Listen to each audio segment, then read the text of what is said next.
هادشي اللي واقع غيخلي التفرقيع ينوض ما بين مصر والمغرب. هادشي واقع غير اليوم. مصر اللي ما عندنا معاه حتى شي مشكل من غير المشاكل والاستفزازات الكرويه اللي كيكونوا بيناتنا، هاد المره دارت يدها في العصيده وغتعرف هو السخونه ولا لا.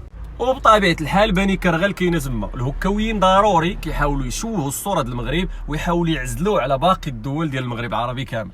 ومن بعد ما خسروا العلاقه ديالو مع فطاري رمضان، دابا جا الوقت باش يخسروا العلاقه ديالو مع مصر. بشويه باش تفهم المشكل اشنا هو. واحد القمه سميتها قمه النارك كدار ما بين الدول الافريقيه، الغرض منها هو تعزيز الامن داخل شمال افريقيا، ولكن راه المغرب ما كيشاركش فيها.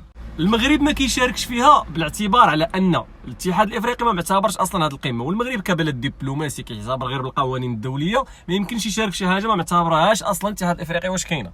ومن وراء الخطاب الملكي اللي كان واضح بخصوص الصحراء على انك انت الا كان الموقف ديالك باين معانا ولا ما معاناش، اما المواقف الضبابيه قال لك انه ما عندناش معاهم. يعني انفوا تقول لي انا راه معاك، ولكن ديك ولكن كتعني انك ما معاياش، لان المغرب ينظر للعالم بوابه الصحراء او بنظاره الصحراء، يا ابيض يا اسود، ما فيش لون رمادي.